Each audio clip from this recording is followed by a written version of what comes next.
Sejumlah warga meninggal dunia akibat bencana tanah longsor dan banjir yang menerjang beberapa wilayah di Provinsi Sumatera Barat.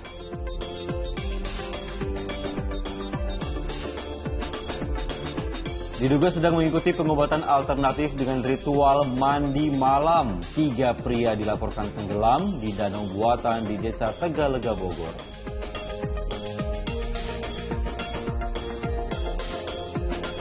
Sejumlah pelanggaran masih mewarnai hari keempat pelaksanaan operasi patuh di ibu kota. Juga disinggung soal rekening-rekening uang. Apakah saat abang menjabat itu ada Aktor sekaligus mantan wakil Bupati Indramayu Luki Hakim diperiksa sebagai saksi kasus dugaan penistaan agama yang melibatkan pimpinan Pondok Pesantren Al Zaitun Panji Gumilang.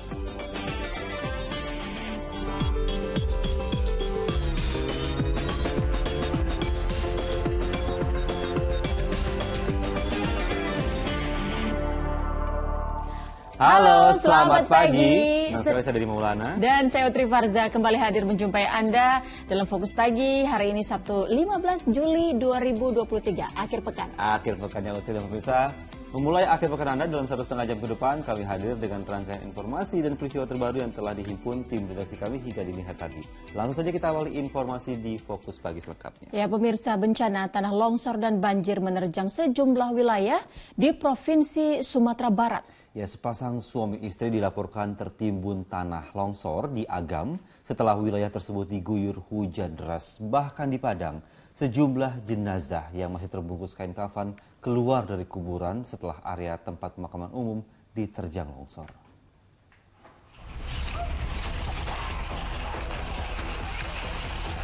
Jasad Haryadi berusia 55 tahun langsung dievakuasi petugas setelah tubuhnya ditemukan di bawah reruntuhan rumahnya pada Jumat pagi. Sementara istrinya, Sofia Arina, 55 tahun masih dalam pencarian.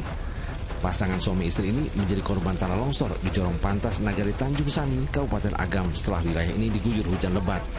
Lereng bukit yang longsor menimbun rumah pasangan suami istri itu hingga masuk ke Danau Manijau.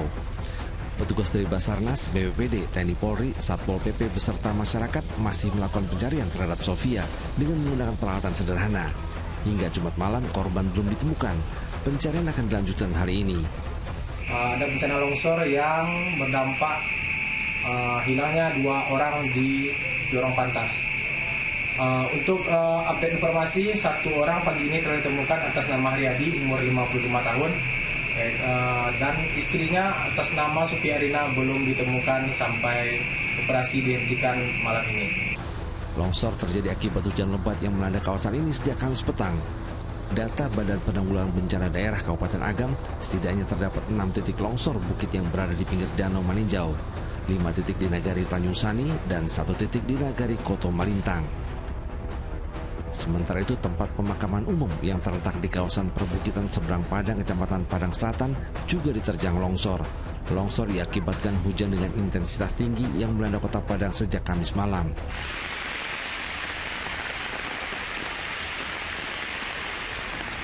Akibatnya, sejumlah jenazah yang masih terbungkus kain kafan keluar dari kuburan, bahkan sampai ada yang terseret material banjir. Kejadian tersebut baru diketahui warga pada Jumat pagi. Melihat kondisi ini, masyarakat sekitar langsung mengevakuasi jenazah tersebut dan dikumpulkan di halaman rumah warga. Jadi kalau hujan yang intensitas tinggi, lebat, panjang hari, ya rawan untuk terjadinya longsor. Jenazah yang sudah bercampur lumpur tersebut akan dibersihkan warga dan rencananya akan kembali dimakamkan. Sri Purnama dan Arset Kusnadi melaporkan dari Padang dan Agam, Sumatera Barat. Sementara itu bencana tanah longsor juga merenggut nyawa 2 bocah balita kakak beradik di Padang Selatan, Kota Padang. Saat peristiwa terjadi, kedua bocah sedang tertidur pulas di ruang tamu bersama orang tuanya. Nyaris roboh, seperti inilah kondisi rumah warga di kawasan Bukit Gado-Gado, Kecamatan Padang Selatan, Kota Padang, usai diterjang tanah longsor pada Jumat dini hari. Akibat terjangan tanah longsor ini, 2 anak balita kakak beradik meninggal dunia usai tertimbun material longsor yang mengenai rumah mereka. Saat peristiwa terjadi, kedua korban sedang tertidur pulas di ruang tamu bersama orang tuanya. Lagi tidur kan itu. Lagi tidur. Lepas dari bapaknya tuh. Kejepit atau Di kamar kok. udah di luar kamar dia. Di luar kamar. Jenazah kedua korban telah dimakamkan di pemakaman keluarga pada Jumat sore. Selain rumah korban, ada 7 rumah warga lainnya yang rusak akibat tanah longsor. Warga diminta waspada adanya longsor susulan mengingat curah hujan masih tinggi. Sri Purnama melaporkan dari Padang, Sumatera Barat. Banjir yang melanda Kelurahan Lubuk Buaya, Kecamatan Koto Tangah, Padang, memaksa sejumlah warga terutama lansia, wanita, dan anak-anak dievakuasi petugas. Ya, aparat Satuan Brimopolda Sumatera Barat diterjunkan ke lokasi bencana dengan perahu karet. Salah satu wilayah di Kota Padang, Sumatera Barat yang dilanda banjir adalah Kelurahan Lubuk Buaya, Kecamatan Koto Tangah. Dengan perahu karet, sejumlah warga, terutama wanita, anak-anak, dan lanjut usia, dievakuasi aparat Brimob Polda Sumatera Barat ke tempat yang lebih aman. Lantaran kondisi banjir belum surut, warga korban banjir berharap mendapatkan pasokan makanan siap santap. Banjir terjadi akibat tingginya curah hujan selama 12 jam non-stop, sehingga menyebabkan sejumlah sungai di Kota Padang meluap dan menyebabkan banjir. Tidak ada korban jiwa dalam peristiwa banjir di Lubuk Buaya. Yang paling dibutuhkan adalah perhatian untuk apa yang akan disarapan dan apa yang akan dimakan mereka. Karena mereka banyak yang terkurung di dalam rumah. Tadi kebetulan ibu udah ke belakang, jadi mereka banyak terkurung di dalam rumah. Jadi udah turun. Tadi air segini, sekarang sudah separuh. Sementara itu, sebanyak 10 kecamatan di Kabupaten Padang, Pariaman, Sumatera Barat juga dilanda banjir. Ya, proses evakuasi seorang nenek yang rumahnya terkepung banjir berlangsung dramatis.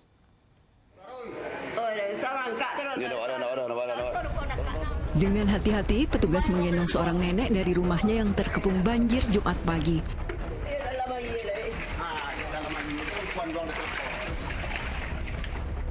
Setelah didudukan di atas perahu karet, sang nenek yang sudah sulit berjalan ini pun dievakuasi ke area yang lebih aman.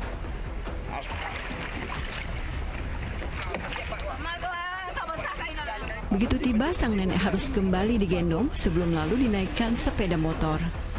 Banjir yang melanda Nagari Ulakan, Kecamatan Ulakan Tapaki, Sumatera Barat mulai terjadi Jumat pagi setelah hujan deras turun sejak Kamis malam. Ratusan rumah dan fasilitas umum seperti puskesmas serta sekolah juga terendam. Menurut warga, selain hujan, banjir yang kerap terjadi juga dipicu pendangkalan muara sungai. Pertama, pendangkalan batang ulakan. Yang kedua yaitu muara ulakan selalu berpindah-pindah. Yang ketiga yaitu semenjak adanya Citi digarap, air selalu full dirusaknya ke bawah. 10 kecamatan, 17 nagari yang ada terdampak di seluruh wilayah Kabupaten Pariaman. Itu terdapat 42 dampak titik kejadian, terdiri dari tanah longsor, banjir, pohon tumbang, dan lain sebagainya. Hingga Jumat petang, banjir belum juga surut. Aktivitas belajar mengajar di sekolah terpaksa diliburkan. Arset Kusnadi melaporkan dari Padang Pariaman, Sumatera Barat. Ya, sementara itu pemirsa, banjir juga merendam permukiman warga di 5 kecamatan di Kota Padang, Sumatera Barat. Ratusan warga ini terpaksa mengungsi ke tempat yang lebih aman.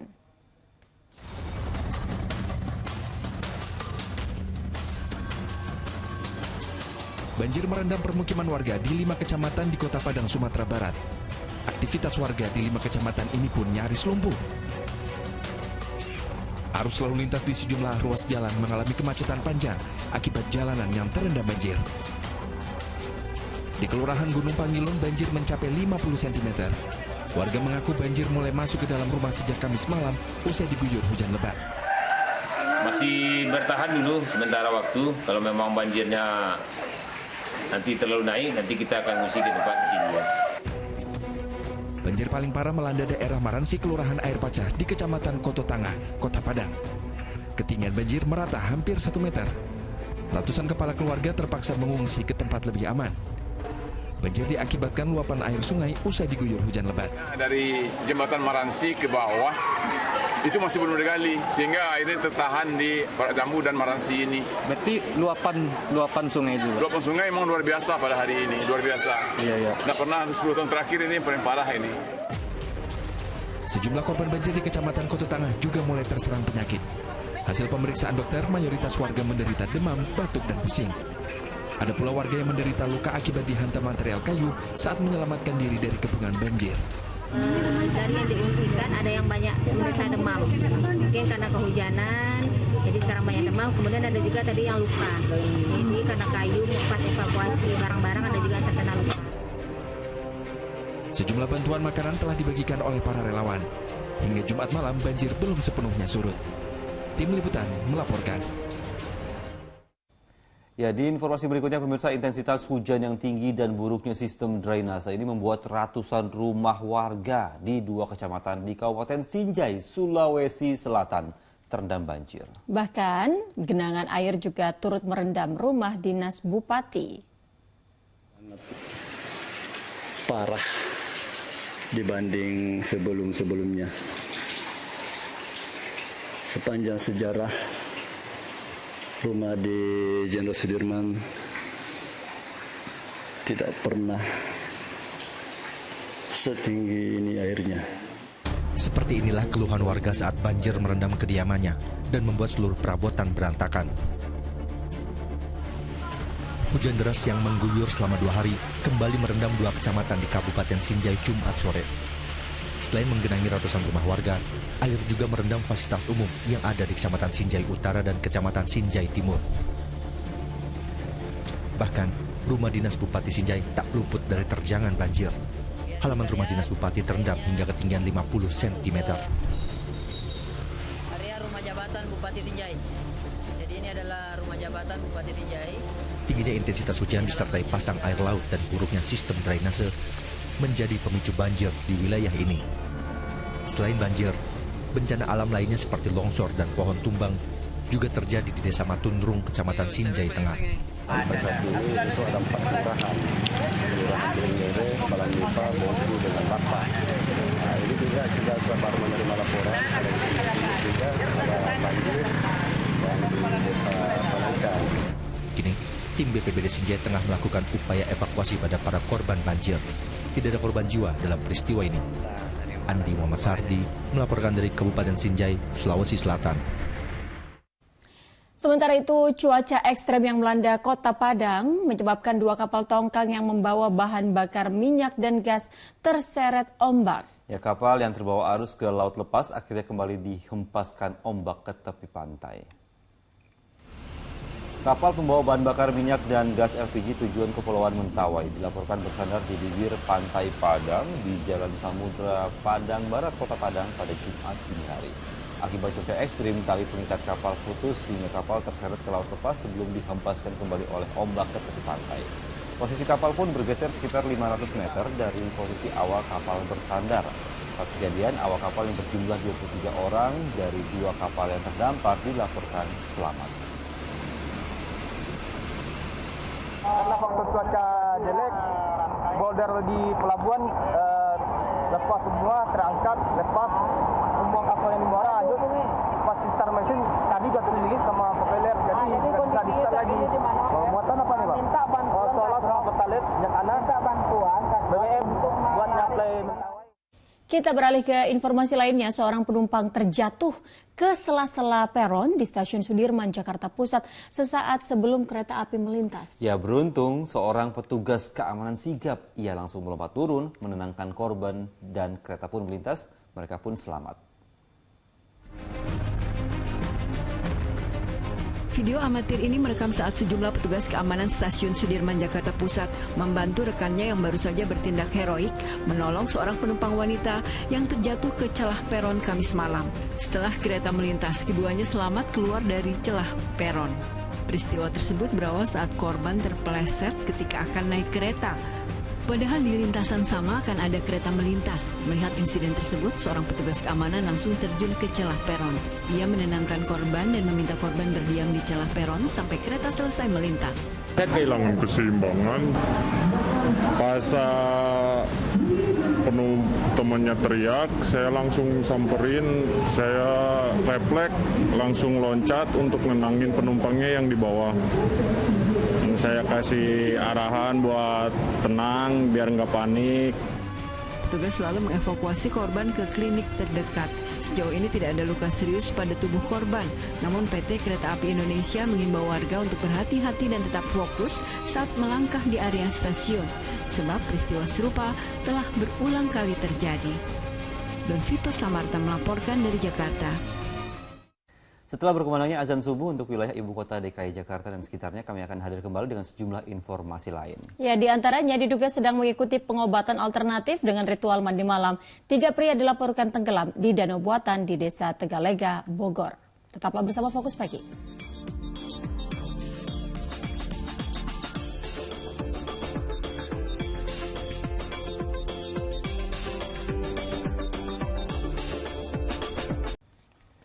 Selamat menunaikan ibadah salat subuh untuk Anda warga DKI Jakarta dan sekitarnya. Kini kita lanjutkan informasi di Fokus Pagi. Ya, pemirsa, pemerintah Kota Semarang, Jawa Tengah akan mengevaluasi standar operasional prosedur atau SOP penyelenggaraan konser menyusul insiden konser JKT48 di sebuah mal di Semarang Selasa lalu. Ya, korban meninggal dunia setelah pingsan dan terjatuh dari kursinya saat menonton konser tersebut.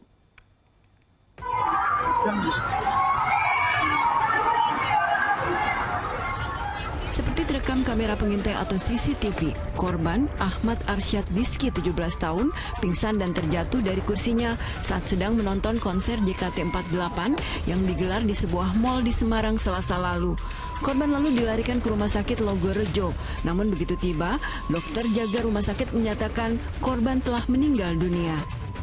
Menindaklanjuti peristiwa tersebut, Pemkot Semarang akan mengevaluasi standar operasional prosedur atau SOP dari setiap acara konser musik dan sejenisnya sebelum mengeluarkan izin penyelenggaraan acara. Evaluasi itu bagaimana kapasitasnya, kemudian SOP untuk ada emergensi kan gitu. Kalau kita mau sakit kemana, mau ini kemana gitulah. Ini kami akan melihat, kami akan mengecek gitu ya terkait dengan konser-konser yang ada di Kota Semarang.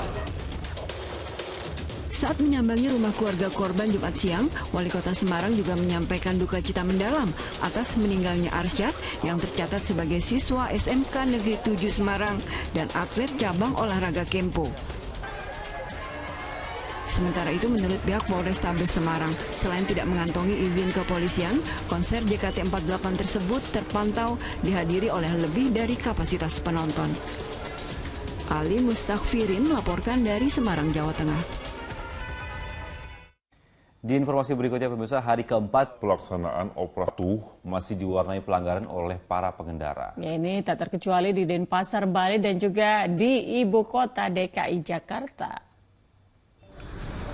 Sejumlah pengendara motor nekat menerobos di jalur bus Transjakarta di Jalan Kiai Haji Hashim Asari, Gambir, Jakarta Pusat. Mereka menghindari operasi Patu Jaya. Bahkan tak sedikit yang melewati marka jalan agar tak dikenai sanksi tilang. Tentu tindakan itu membahayakan diri sendiri dan orang lain serta menghambat laju bus Transjakarta. Pada hari keempat pelaksanaan operasi Patu Jaya, 35 pengendara yang melanggar aturan diberikan sanksi tilang.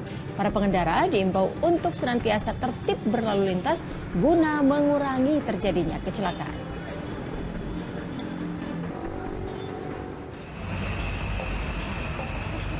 Sementara itu di Simpang Tohpati, Denpasar Timur, Bali, pengendara motor yang berboncengan tertangkap basah berupaya kabur. Mereka menghindari operasi Patuh Agung yang digelar di Lantas Polda Bali.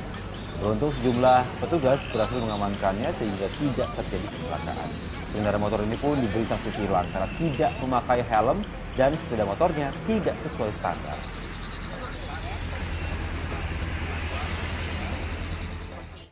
Diduga panik melihat kemunculan pengendara sepeda motor dari arah berlawanan, sopir truk hilang kendali hingga terjun ke sungai di Pasuruan, Jawa Timur. Ya, sementara itu di Pacitan diduga akibat kelebihan muatan sebuah truk terguling saat melintasi tikungan.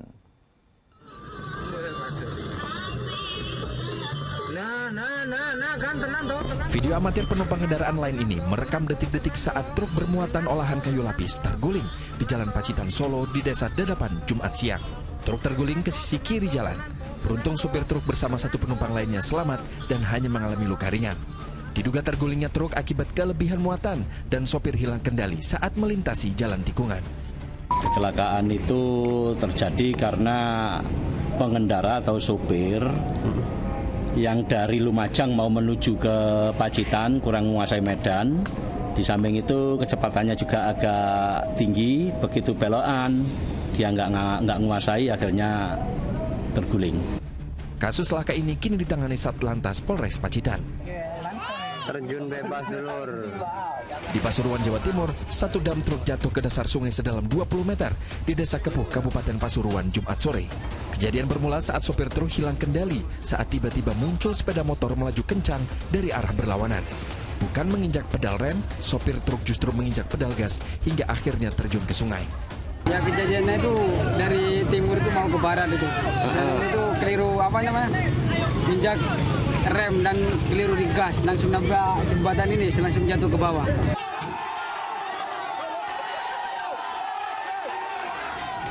Menggunakan tali tambang, warga bergotong royong mengevakuasi bangkai truk yang terbalik. Akibat kecelakaan ini, sopir truk menjalani perawatan di RSUD Sudarsono, Kota Pasuruan. Tim Liputan melaporkan. Pemirsa, 3 orang tenggelam di danau buatan di Desa Tegalega, Kabupaten Bogor. Ketiga korban tenggelam saat sedang mengikuti pengobatan alternatif dengan ritual mandi malam.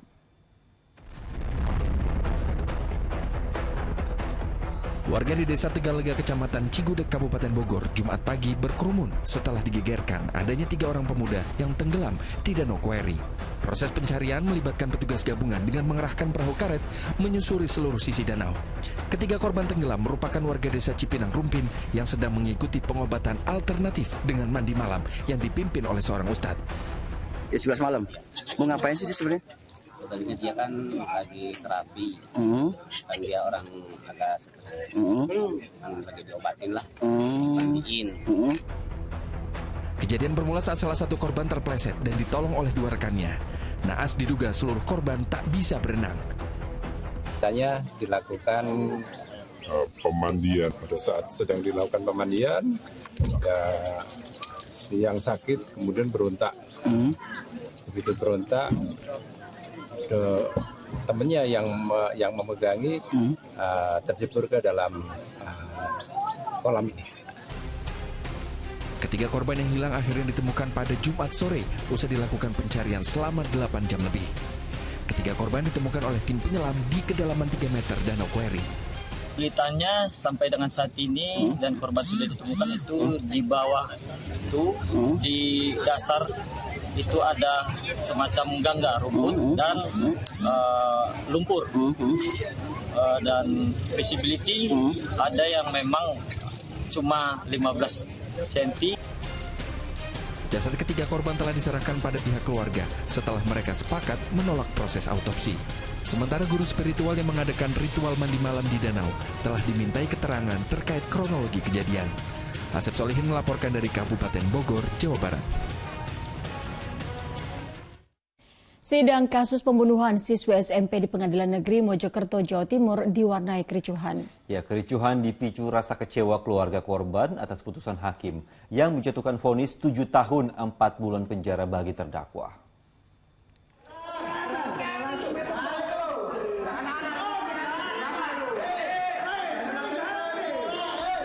Keributan terjadi usai Hakim Tunggal Pengadilan Negeri Mojokerto, Jawa Timur membacakan vonis bagi terdakwa berinisial AA yang berusia 15 tahun atas kasus pembunuhan teman sekelasnya, seorang siswi SMP.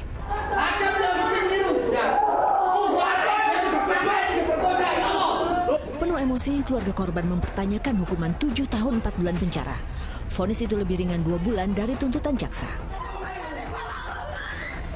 Ibu korban juga menangis histeris.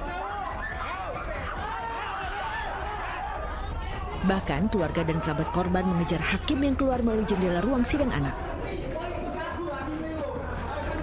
Mereka memandang walau terdakwa AA masih di bawah umur, vonis yang diberikan terlalu ringan. Cuman ini kan hukum dibatasi oleh undang-undang. Kalau mintanya keluarga gimana, Pak? Kalau mintanya keluarga ya tapi ya kembalikan ke semua orang lah. Ya, artinya yang pantas gimana ya harusnya kan untuk menghentikan supaya tidak terjadi hal seperti ini lagi. Pak Utomo nanti menempuh upaya banding apa enggak nih, Pak? Untuk menempuh upaya banding adalah itu nanti dipikirkan. Untung saja kericuhan bisa segera diatasi. Selain diganjar hukuman penjara karena terbukti bersalah, AA juga wajib menjalani pelatihan kerja di Lembaga Pembinaan Khusus Anak selama 3 bulan. Aturannya itu kalau untuk anak itu berarti seperdua setengah, setengah dari pemerintah itu seperti itu. Ya, jadi termasuk dia cukup lumayan ini ya seperti itu. Tapi ya itu kan kembali ke pertimbangan hakim ya. Saya nggak bisa masuk ke situ. Karena itu haknya hakim yang menilaikan situ. Pembunuhan yang melibatkan 2 terdakwa ini terjadi pertengahan Mei lalu. Jasad korban yang merupakan siswi SMP kelas 3 ditemukan sebulan kemudian terbungkus karung di area persawahan di Kecamatan Soko, Kabupaten Mojokerto. Remaja berusia 15 tahun itu dihabisi AA, teman sekelasnya yang berdalih sakit hati ditagih 2 bulan sebesar Rp40.000. Dalam pembunuhan itu, AA dibantu temannya yang berusia 19 tahun berinisial MA. Rencananya, MA akan disidang dalam waktu dekat di Pengadilan Negeri Mojokerto. Diak Eko Purwoto melaporkan dari Mojokerto, Jawa Timur.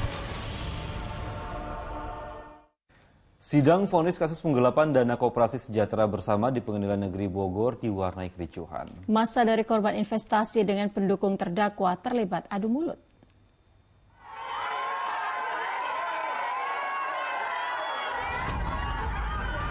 Kericuhan terjadi antara masa korban investasi dengan masa pendukung terdakwa saat menghadiri sidang putusan di Pengadilan Negeri Bogor hari Jumat. Kedua masa nyaris terlibat bentrok hingga adu mulut.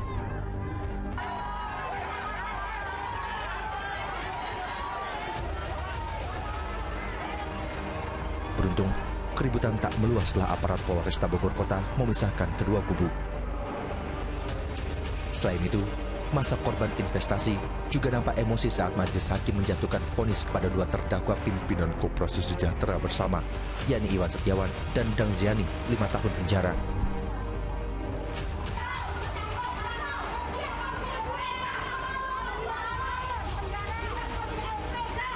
Sangat tidak adil. Mengapa? Karena kami menanggung beban atau penderitaan lebih dari 3,5 tahun. Namun mereka mendapat ganjaran itu hanya 5 tahun. Potong tahanan, bayangkan itu. Ya, ini sebuah ketidakadilan di negeri ini. Putusan ini pun lebih rendah dibandingkan tuntutan jaksa selama 15 tahun penjara. Rencananya, para korban investasi akan mendesak jaksa untuk melakukan banding atas vonis ini. Sementara, pihak pengacara akan melakukan pikir-pikir atas putusan tersebut. Iwan Kurniawan melaporkan dari Kota Bogor, Jawa Barat. Luki Hakim diperiksa sebagai saksi dalam kasus dugaan penodaan agama yang melibatkan pimpinan Pondok Pesantren Al Zaitun, Panji Gumilang. Polisi juga memeriksa sejumlah saksi lain. Aktor sekaligus mantan Wakil Bupati Indramayu Luki Hakim datang ke Bareskrim Polri pada Jumat pagi. Ia dimintai keterangan sebagai saksi dalam kasus dugaan penistaan agama yang melibatkan pimpinan Pondok Pesantren Al Zaitun, Panji Gumilang. Sebelum pemeriksaannya kali pertama ini, foto Luki Hakim yang sedang bersama Panji Gumilang di Pondok Pesantren Al Zaitun pada 29 Juli 2022 viral di media sosial. Menanggapi hal itu, ia menjelaskan saat itu kapasitasnya sebagai tamu undangan. Pasalnya saat dirinya menjabat sebagai Wakil Bupati Indramayu, Luki mengajukan surat untuk bersilaturahmi ke Pondok Pesantren Al Zaitun. Penyidik di Tipidum Bareskrim Polri juga memeriksa saksi lain, diantaranya pendeta yang ikut dalam barisan saf sholat seperti yang beredar dalam video. Ini hadir pada acara ulang tahun PG. Para saksi dimintai keterangan terkait dengan keberadaan mereka yang terekam dalam video di Pondok Pesantren Al Zaitun. Sementara istri Panji Gumilang dan wanita berinisial C belum hadir dalam pemeriksaan saksi pada hari Jumat. Total sudah ada 20 lebih saksi yang diperiksa dalam dugaan kasus penodaan agama, berita bohong, dan pelanggaran Undang-Undang ITE. Polisi juga meminta keterangan beberapa ahli, diantaranya ahli bahasa, ahli agama dari Kementerian Agama, dan Majelis Ulama Indonesia, NU, serta Muhammadiyah. Muhammad Subadri Arifki melaporkan dari Jakarta. Setelah menjalani pemeriksaan, mantan Wakil Bupati Indramayu Luki Hakim mengaku kehadirannya di Pondok Pesantren Al Zaitun sekedar bersilaturahmi sebagai pejabat daerah. Luki Hakim memastikan dirinya tidak pernah mengikuti kegiatan apapun di Pesantren Al Zaitun.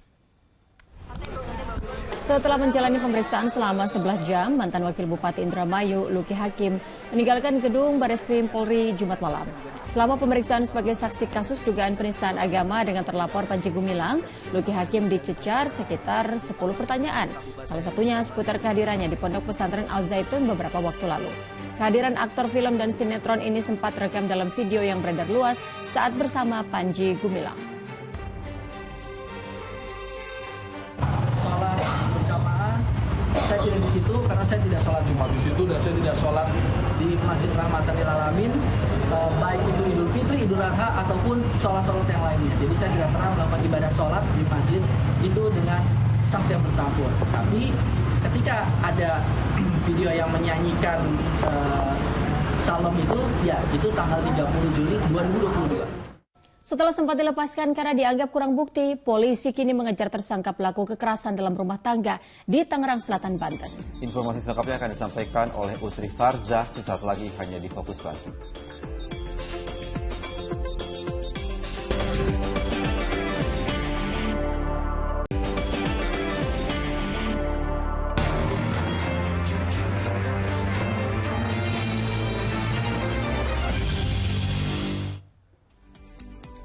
Anda kembali menyaksikan Fokus Pagi bersama saya, Utri Farzah. Pemirsa, seorang wanita di Jakarta luka parah setelah dihujani tikaman oleh mantan suaminya. Korban yang menderita 9 luka tusuk itu langsung dilarikan ke rumah sakit.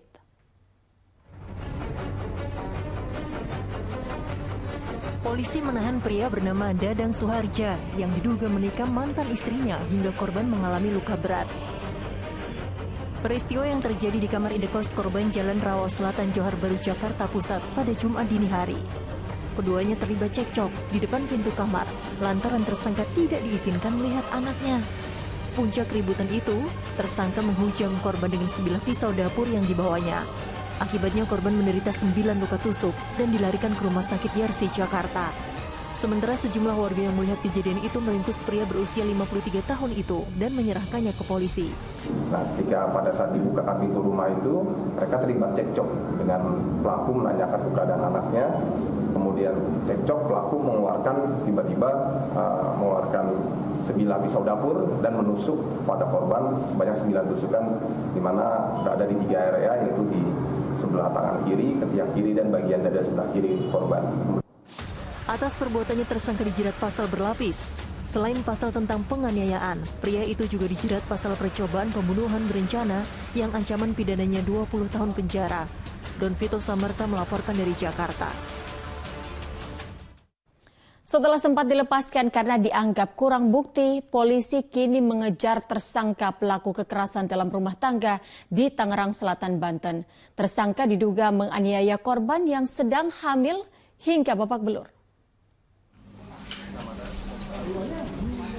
Polisi kini melakukan perburuan terhadap pria berinisial BD yang diduga melakukan penganiayaan terhadap istrinya yang sedang hamil 4 bulan.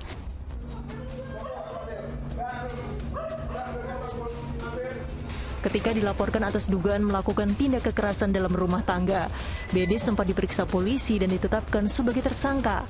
Namun polisi berdalih tidak menahan pria tersebut karena kurang bukti visum. Terhadap pelaku bukannya dibebaskan dari proses hukum karena tipiring atau tindak pidana ringan.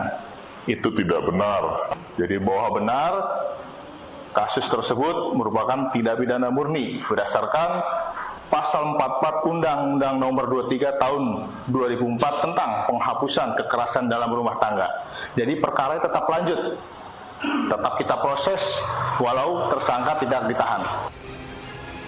Tersangka BD dilaporkan ke polisi karena diduga menganiaya korban hingga babak belur di rumahnya di sebuah kompleks perumahan di Serpong Utara, Tangerang Selatan, Banten pada 12 Juli 2023. Keluarga korban ketakutan lantaran setelah peristiwa tindak kekerasan itu, tersangka mengirimkan pesan suara berisi ancaman terhadap keluarga istrinya itu. Syahbudin Atar melaporkan dari Tangerang Selatan, Banten. Polisi menetapkan aktor senior Pierre Gruno sebagai tersangka kasus penganiayaan. Pierre pun langsung ditahan hingga 20 hari ke depan.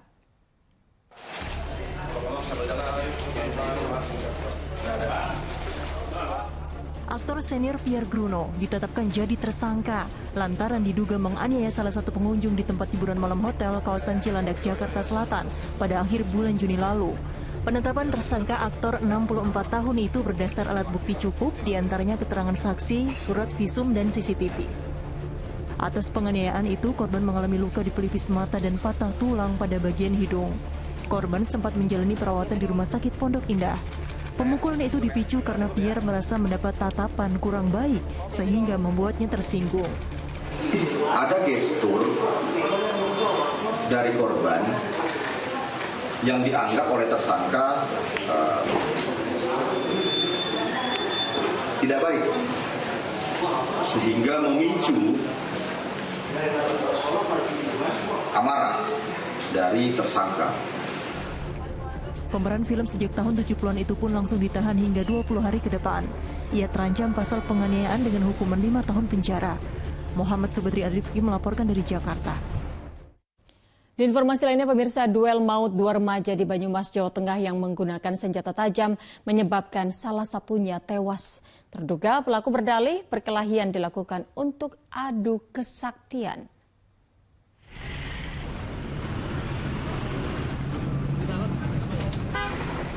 Anggota Polsek Sukaraja dan unit Resmob Satreskrim serta tim Inafis Polresta Banyumas Jumat siang di Desa Kedondong, Banyumas, Jawa Tengah melakukan olah TKP serta pencarian barang bukti celurit yang dibuang terduga pelaku. Di tempat tersebut pada Jumat dini hari terjadi perkelahian antara dua pelajar SMP dengan dalih adu kesaktian. Korban dan terduga pelaku masing-masing menggunakan celurit berduel di area persawahan. Akibatnya, salah seorang luka parah di sekujur tubuhnya dan meninggal dunia ketika dilarikan ke rumah sakit oleh teman-temannya. Tepatnya di Jalan Kedondong atau Desa Kedondong ini telah terjadi perkelahian 1 lawan 1, di mana anak tersebut korban inisial K kemudian mengalami hilang nyawa ataupun meninggal dengan hanya 1 lawan 1. Nanti ayo kita ketemu main, bahasanya main itu ternyata perkelahian. Sementara itu, tim Satreskrim Polresta Banyumas dan Polsek Sukaraja telah mengamankan terduga pelaku saat tengah berupaya melarikan diri. Untuk mengungkap motif pembunuhan tersebut, terduga pelaku serta sejumlah saksi masih diperiksa polisi. Mardianto melaporkan dari Banyumas, Jawa Tengah.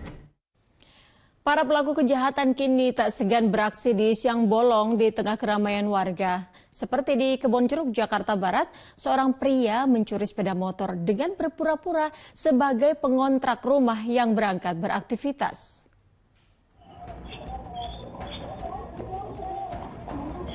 Tak ada yang curiga ketika lelaki berkaos warna gelap itu melenggang lalu naik sepeda motor. Padahal sepeda motor itu milik warga di RT 02 RW 09 Jalan Batusari, Kebonjeruk, Jakarta Barat. Sebelumnya pelaku datang seorang diri dengan jalan kaki memakai sandal. Pelaku lantas masuk naik tangga ke salah satu rumah kontrakan dan tak lama keluar dengan memakai sepatu layaknya hendak beraktivitas pergi naik sepeda motor yang terparkir. 1 jam kemudian pencurian itu diketahui sang pemilik kendaraan. Berdasarkan rekaman CCTV, kini polisi tengah bergerak mencari pelakunya.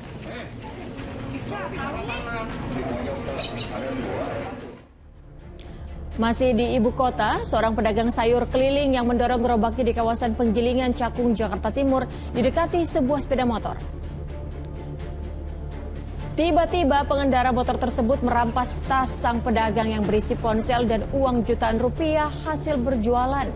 Diduga pelaku sebelumnya telah membuntuti korban, kini warga pun resah lantaran pelaku nekat melancarkan aksinya di kawasan perumahan.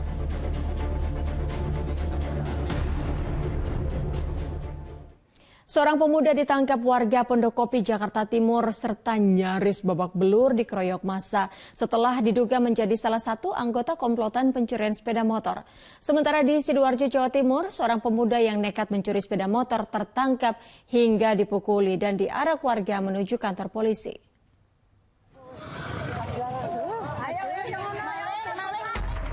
Dalam video amatir terlihat, warga di Kecamatan Jabon, Sidoarjo, Jawa Timur menghajar beramai-ramai seorang pelaku pencurian sepeda motor. Pelaku juga diarak warga untuk diserahkan ke kantor polsek terdekat. Kejadian berawal saat pelaku yang telah mengincar motor yang dibawa seorang anak yang tengah bermain layang-layang. Beruntung, aksi pencurian tersebut diketahui hingga pelaku yang panik dikejar warga. Motor nekat anaknya main layang-layang dulu, ditinggal langsung diambil, langsung dikejar ke sini, jatuhnya di sini dari sini. Jatuh karena menabrak anak kecil. Nabrak anak kecil. Terus kemudian pelaku diarak gitu. Diajar di sini dulu, baru dibawa ke polsek sana. Balai warga RT Kampung Rawawadas, Pondokopi, Durensawi, Jakarta Timur mendadak ramai didatangi massa saat seorang pemuda diamankan warga. Pemuda ini ditangkap setelah diduga menjadi anggota komplotan pencurian sepeda motor yang terjadi di kawasan Pasar Gembrong, Jatinegara, Jakarta Timur. Pelaku ditangkap di sini, dia memang pas lagi lewat. Kebetulan ada yang mengenalin dari CCTV itu. Jadi tangkap di depan di Jalan Haji Mansur. CCTV beredar di media sosial ya Pak? CCTV-nya di daerah umum kan. Nah, saya tanya, apa ini? Maling motor Pak? Maling motor di mana? Maling motor di umum. Mana bukti maling motornya? Ini Pak CCTV-nya. Warga menangkap terduga pelaku setelah korban pencurian mengetahui motor yang hilang dijual di media sosial. Rekan korban pun menjebak pelaku dengan berpura-pura sebagai pembeli. Saat bertemu di lokasi yang disepakati, pelaku langsung dibekuk warga berbekal rekaman kamera pengawas. Tim Liputan melaporkan. Seorang pemuda diamankan petugas keamanan stasiun Kereta Buaran Jakarta Timur setelah diduga melakukan pelecehan seksual di kereta komuter lain Jumat malam. Pelaku diduga mengikuti korban dari stasiun Tebet hingga korban turun di stasiun Buaran. Petugas keamanan stasiun Kereta Buaran Jakarta Timur mengamankan pemuda berinisial IK setelah seorang penumpang kereta komuter lain melaporkan dirinya telah menjadi korban pelecehan seksual. Aksi pelecehan ini dialami korban saat perjalanan di atas kereta komuter lain tujuan Bekasi. Pelaku diduga mengikuti korban dari stasiun Tebet, Jakarta Selatan dan mulai melakukan aksi tak terpujinya. Pelaku kemudian diserahkan petugas keamanan stasiun ke kepolisian untuk diperiksa lebih lanjut. Sementara kasus ini ditangani Pelayanan Perempuan dan Anak Polres Metro Jakarta Timur. Dari sebelum stasiun Buaran itu, 2 atau 1 stasiun itu dia udah dipepet sama pelaku. Sampai di Buaran, dia udah ngerasa, dia mulai ngeberontak. Ada beberapa penumpang lain yang akhirnya ngasih kode dan berani juga. Iya, penempelan dan juga pegang-pegang. Seorang pria babak belur diamuk massa lantaran nekat mencuri burung di kawasan Pesanggerahan, Jakarta Selatan. Informasi selengkapnya usai jeda bersama Dani Maulana.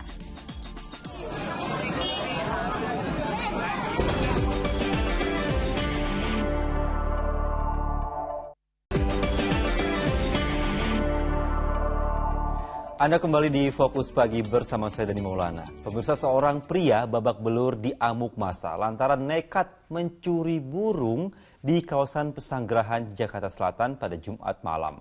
Pelaku yang terkapar langsung dibawa ke kantor polisi.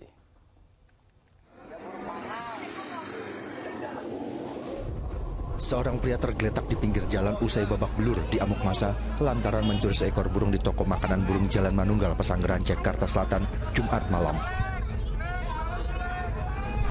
Pelaku yang terlihat tak sadarkan diri sempat menjadi tontonan warga dan pengendara yang melintas. Pencurian terjadi saat pemilik burung sedang melayani pelanggan. Burung yang tengah dijemur tiba-tiba dibawa kabur oleh 2 orang pelaku. Saya lagi ngelayanin, ada orang beli jangkrik. Burung kan saya mandiin, saya taruh di sana tuh, saya angin-anginin. Tahu-tahu udah dibawa kabur. Yang bawa kabur siapa, Pak? Yang bawa kabur maling.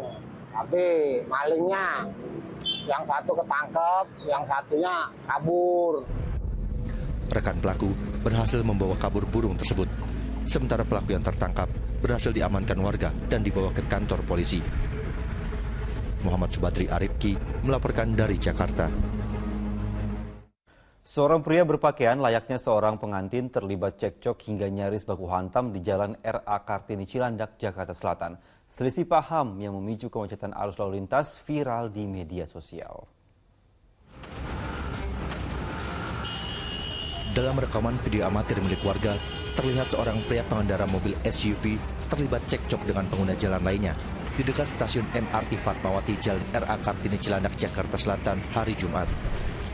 Pria yang menggunakan pakaian layaknya seorang pengantin ini tampak menendang mobil yang diduga menyenggol kendaraan miliknya.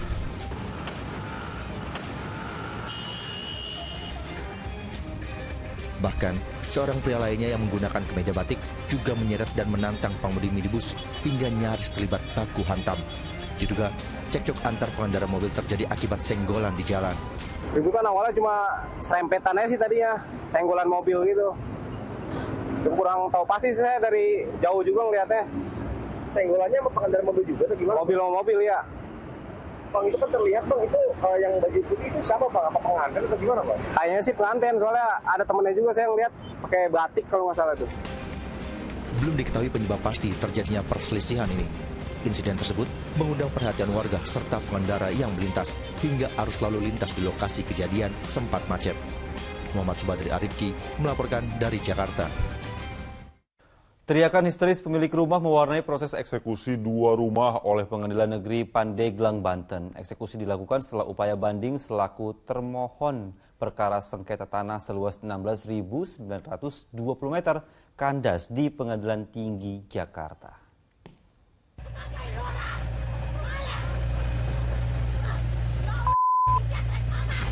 Warga berupaya menenangkan salah seorang anak dari keluarga Jumari sebagai termohon perkara sengketa tanah saat menangis histeris hingga tak sadarkan diri ketika Pengadilan Negeri Pandeglang mengeksekusi 2 rumah yang sudah ditinggali keluarga ini selama puluhan tahun. 2 bangunan rumah tersebut diketahui milik keluarga Jumari yang berdiri di atas lahan milik keluarga Yohanes Kamino yang merupakan penggugat. Sengketa lahan berawal dari gugatan keluarga Yohanes Kamino pada tahun 2012 ke Pengadilan Negeri Pandeglang atas tanah seluas 16.920 meter persegi di Kampung Sumerlebu, Kecamatan Banjar, Kabupaten Pandeglang, Banten. Setelah melalui beberapa proses persidangan, Pengadilan Negeri mengabulkan permohonan pemohon atas kepemilikan tanah yang sah pada tahun yang sama. Namun, pihak termohon yakni keluarga Jumari mengajukan banding hingga ke tingkat pengadilan tinggi. Upaya tersebut kandas pada tahun 2014. Pihak pemohon pun tetap menjadi pemilik tanah yang sah. Diskusi ini kita melaksanakan bunyi putusan yang berkekuatan tetap berdasarkan penetapan Ketua Pengadilan Negeri Pandeglang. Di pihak termohon ada upaya hukum banding. Nah, putusannya menguatkan putusan Pengadilan Negeri Pandeglang. Dan dia sebagai termohon tidak mengajukan upaya hukum kasasi sampai ingkrah.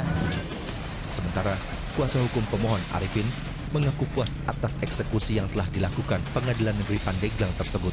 Keputusan tersebut sudah inkrah, bahkan tahapan-tahapan untuk pelaksanaan eksekusi ini sudah dilaksanakan.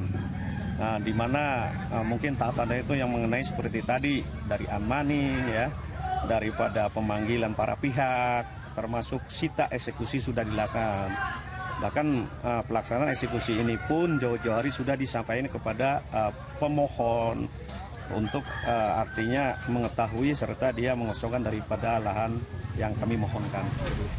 Eksekusi terhadap 2 rumah tersebut menggunakan 1 alat berat. Sementara keluarga termohon secara sukarela mengeluarkan barang-barang yang masih bisa digunakan untuk dipindahkan. Arya Maranus melaporkan dari Kabupaten Pandeglang, Banten. Di informasi berikutnya, ratusan orang tua siswa mendatangi Dinas Pendidikan dan Kebudayaan Provinsi Nusa Tenggara Barat untuk menyampaikan keluhan mereka terkait sistem zonasi penerimaan siswa baru yang diklaim merugikan. Keluhan serupa juga disampaikan orang tua siswa yang tergabung dalam Aliansi Masyarakat Bantar Gebang Bekasi yang juga mendatangi salah satu sekolah menengah atas negeri.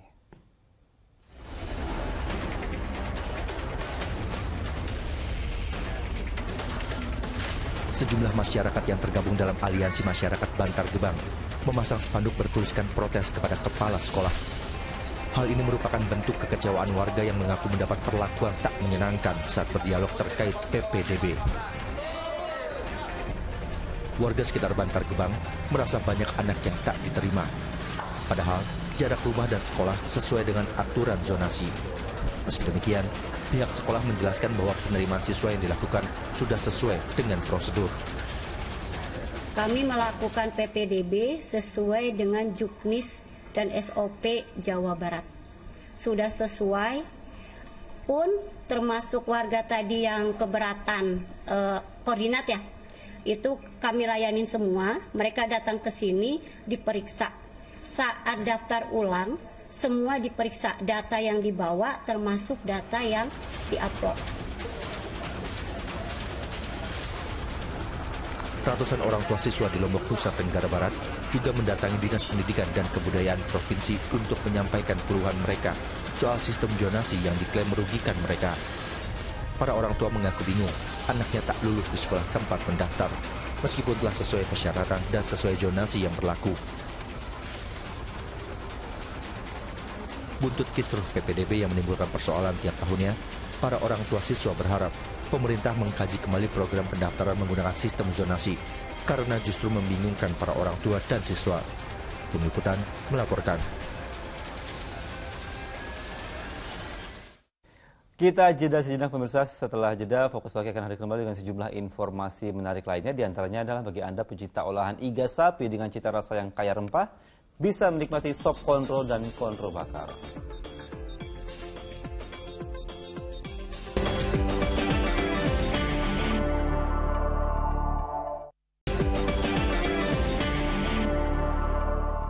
Anda kembali menyaksikan Fokus Pagi bersama saya Utri Farza. Dan saya Dani Maulana. Kini kita lanjutkan informasi di Fokus Pagi pemirsa. Menteri Perdagangan Zulkifli Hasan meninjau langsung harga komoditas di Pasar Blauran, Kota Salatiga, Jawa Tengah. Namun Mendak mengaku sedih lantaran harga cabai rendah di kisaran Rp20.000 per kilogram dan berpotensi kerugian pada petani cabai.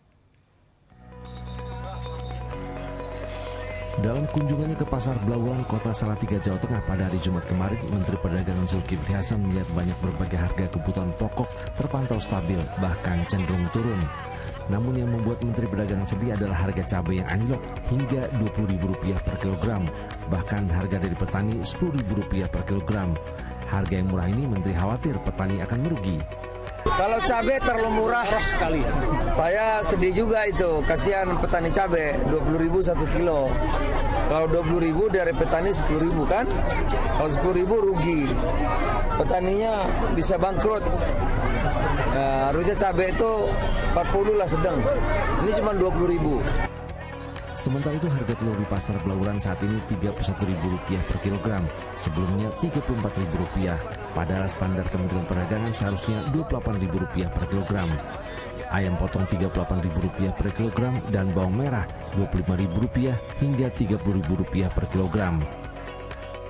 Sementara itu di Pasar Kramat Jati, Jakarta Timur, sejumlah pedagang bahan pangan Jumat pagi masih mengeluhkan turunnya daya beli masyarakat. Penurunan daya beli terjadi pada pedagang daging sapi, telur, dan ayam potong. Harga telur ayam saat ini Rp32.000 per kilogram, sementara daging sapi Rp140.000 per kilogram. Adapun ayam potong dijual Rp50.000 ukuran 1 kilogram atau Rp35.000 per ekor untuk ukuran di bawahnya. Dagang gimana Bu? Ada penurunan pembelinya? Ya pasti, banyak pembeli. Jauh banget ya? Kondisi perdagangan daging sekarang gimana ya Bang? Lesu. Lesu. Pembelinya gimana? Nggak ada orang. Nggak ada orang. Kalau hari ini? Udah lebaran begini, udah stabil begini. Tapi yang belanja lesu. Oh gitu. Pedagang juga mengeluhkan pembeli saat ini didominasi pemilik warung makan dibanding untuk konsumsi pribadi. Triwibowo dan Yulianto melaporkan dari Jakarta dan Salatiga, Jawa Tengah. Pemirsa, bagi Anda pecinta olahan iga sapi dengan cita rasanya yang kaya rempah, ini wajib menikmati sop konro dan konro bakar ketika berkunjung ke Kota Makassar, kampung halaman saya. Ini kamu sering nikmatin ini. Wah, pokoknya setiap pulang kampung ke Makassar wajib konro, coto. Nah ini salah satu yang wajib. Nah jadi pemirsa, ciri khasnya itu adalah dagingnya empuk, terus kuah sopnya bercampur siraman bumbu kacang, dijamin ini bikin ketagihan. Berikut informasinya.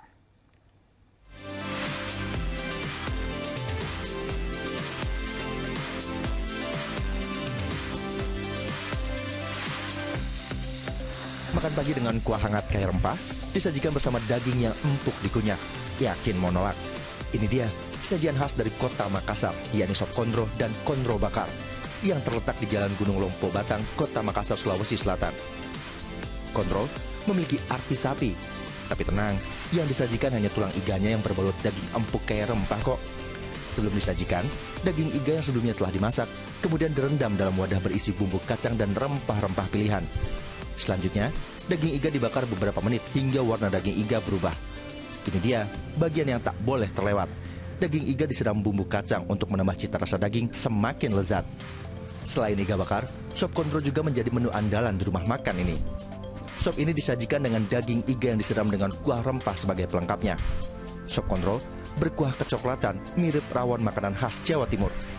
Karena kuah sop kontrol juga dimasak menggunakan keluak. Rumah makan kontrol Karebosi telah berdiri sejak tahun 1968. Kuliner legendaris khas kota Daeng ini pun telah melebarkan sayapnya hingga kota Jakarta. Meski sudah berdiri selama 55 tahun, namun resep dan proses penyajiannya tidak berubah. Aduh, kalau cita rasa sih sangat oke. Soalnya dari Manado ini langsung ke sini. Oh, iya. Tahu tempat ini di mana? Di sosmed. Dagingnya memang sangat empuk lah. Itu tinggal tulang. Saya favorit kontrol bakar di sini. Dagingnya, iganya menurut saya empuk sekali gitu ya. Teksturnya pas. Kadang-kadang masih ada lemak-lemaknya gitu ya. Kita hajar aja. Ini sudah ke berapa kali ketika ke Makassar datang ke tempat ini? Kalau 5 kali mungkin lebih, Mas.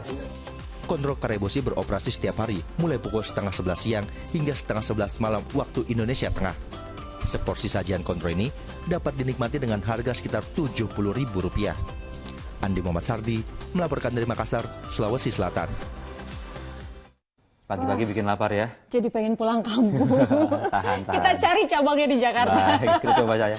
Oke, kita beralih ke informasi lain pemirsa. Dari pekan ketiga BRI Liga 1 2023-2024, Persib Bandung meraih hasil imbang ketiga secara beruntun setelah ditahan Dewa United 2-2. Nah, di laga lain, PSM Makassar sukses meraih 3 angka usai menekuk tuan rumah Persikabo 1973 dengan skor 1-0.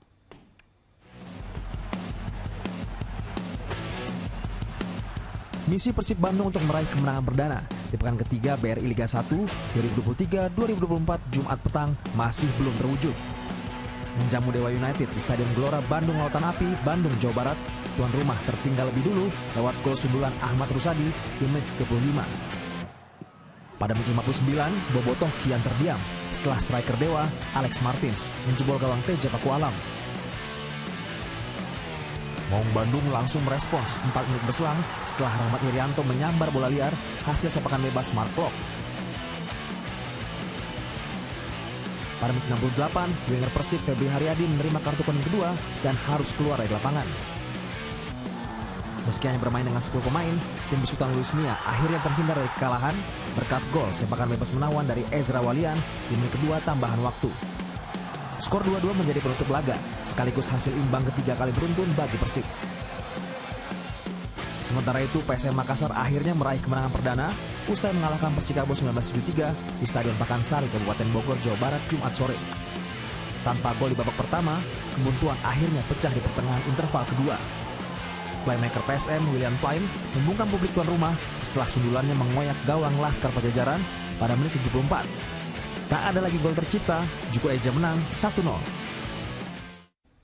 Persik siap taklukan Arema FC dalam laga derby Jatim di Stadion Brawijaya Kediri sore nanti. Ya, pada pertandingan lainnya, tuan rumah Bali United juga bertekad mengalahkan Madura United pada laga kelanjutan pekan ketiga BRI Liga 1.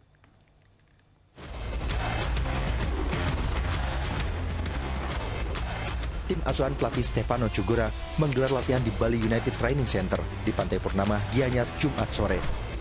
Serdadu Tridatu kini tengah memburu kemenangan perdana setelah gagal meraih poin dalam 2 laga terakhir.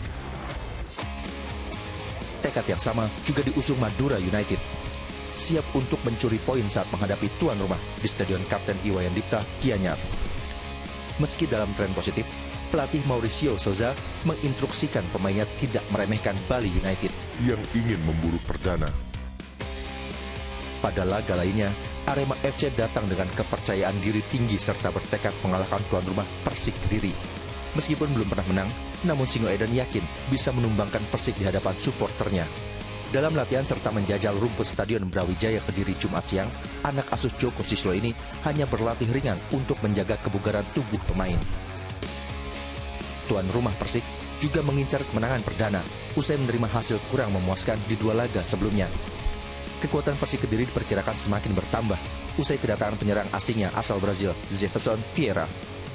Tim Macan Putih dipastikan akan tampil all out dalam derby Jatim, sekaligus untuk meraih poin penuh di kandang. Tim Liputan melaporkan. Ya pemirsa, informasi tadi sekaligus menutup jumpa kita di Fokus Pagi hari ini. Dan setelah Fokus Pagi, jangan lewatkan untuk menyaksikan program Magic 5. Mewakili tim redaksi dan kerabat kerja yang bertugas, saya Utri Farza. Dan saya Dandi Maulana pamit undur diri. Selamat pagi, selamat berakhir pekan, jaga kesehatan selalu, dan sampai jumpa.